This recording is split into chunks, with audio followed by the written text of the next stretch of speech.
Margaret Thatcher once said, "A world without nuclear weapons will be less stable and more dangerous for all of us." Keep this in mind as we discuss today the stalemate between the United States and Iran regarding Iran's nuclear program. My name is Dr. David Oualaalou. And my name is Dr. Ross Stewart. And you are watching Geopolitics in Conflict.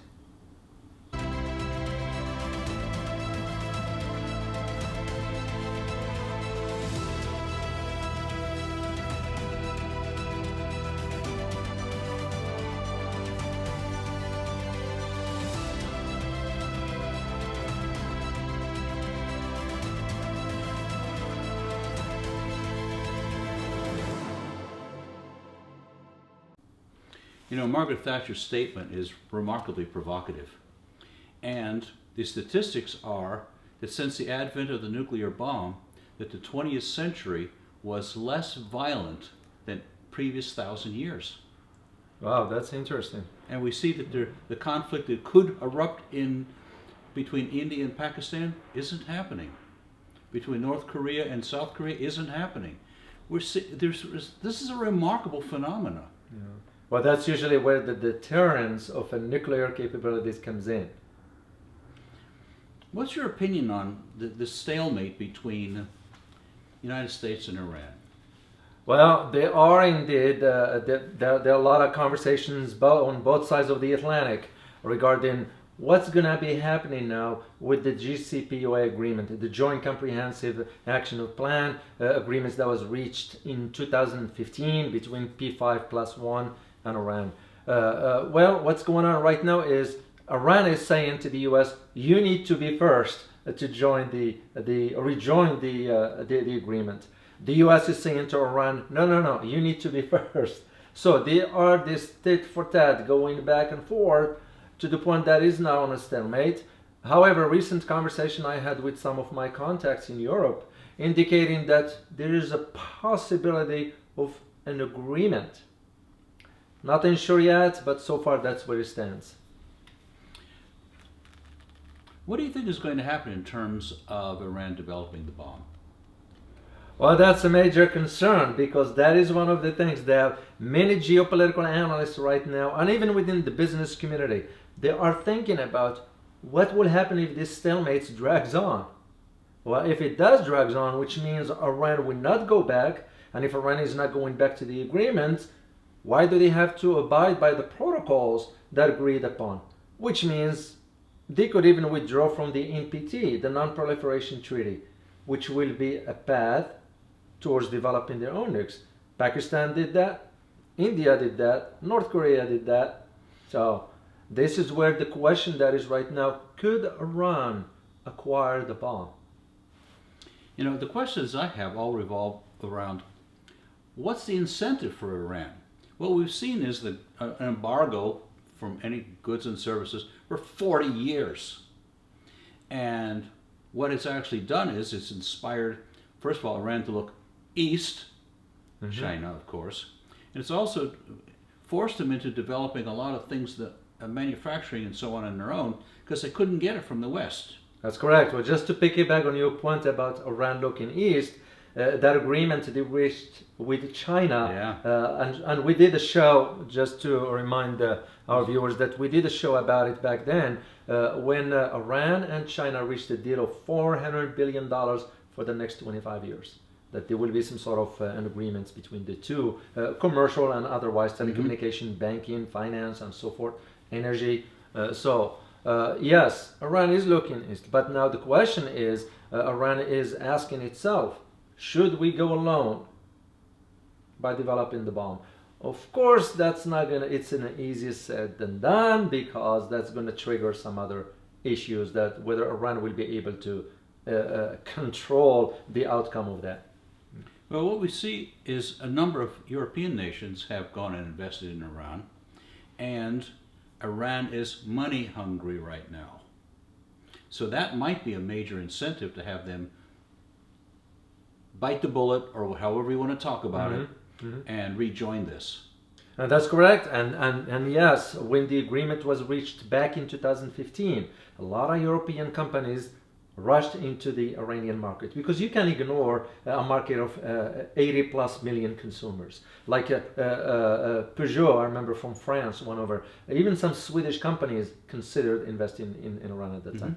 Now with the stalemates, of course, and the sanctions imposed by the previous administration, which put a stranglehold on the financial sector to the point that Europeans themselves are being threatened by the US if they do business with. And this is what prompted, in my opinion, what prompted the Europeans to go ahead and cut a deal with the Chinese regarding the comprehensive agreement on investments. It's because they want to pull away from depending too much on the US dollar.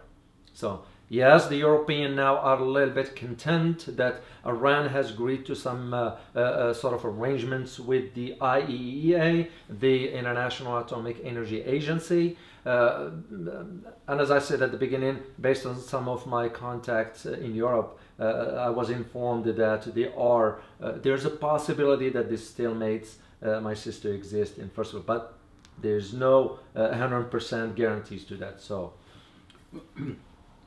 well, when we look at the projections of development of a nuclear weapon for Iran, what we see is enrichment could be within a year, a delivery system could be within a year. Yeah. But the problem for Iran, it's very limited as to the method of the delivery itself. So when you are very limited in your capacity into how to deliver the nuclear capabilities, then it's useless. If you only have one methodology by which, or one delivery system by which to deliver that, that might not be enough. So Iran also understands the ramification of going alone. Which are? Well, you're looking at creating an arms race in the Middle East, a nuclear arms race in the Middle East. What do you think that would really mean? Well, what it means on a different front, on multiple fronts, geopolitically, economically, ideologically, you name it, ethnically. I mean, basically what it will mean, at least we look at it from two key allies.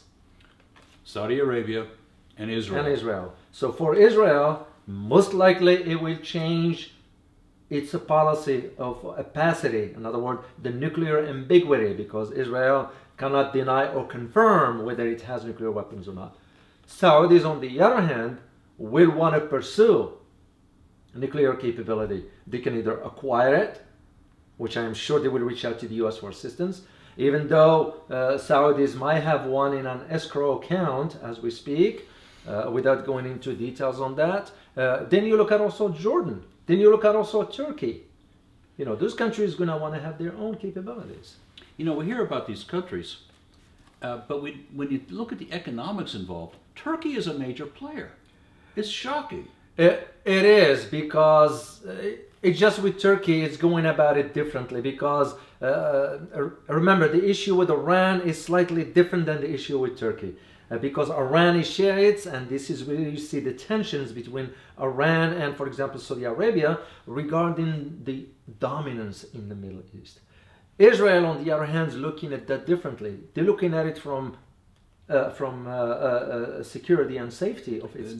And rightly so. They talk about it as survival. Exactly, and this is why I believe if they decide to go that way, Israel will change its policy of ambiguity.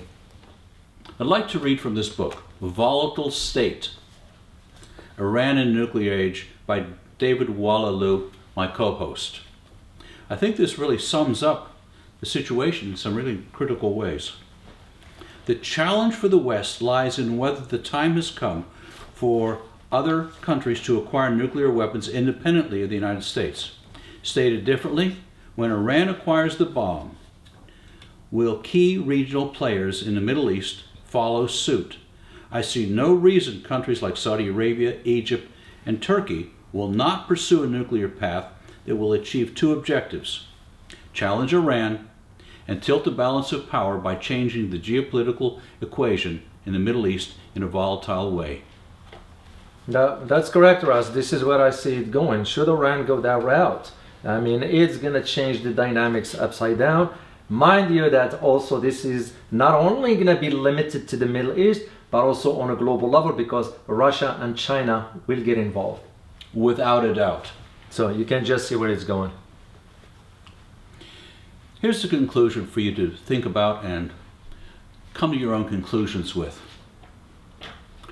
Are we Americans willing to spend another $6 trillion in the Middle East that could go toward infrastructure, education, healthcare, and many other things that we could very well spend in this country?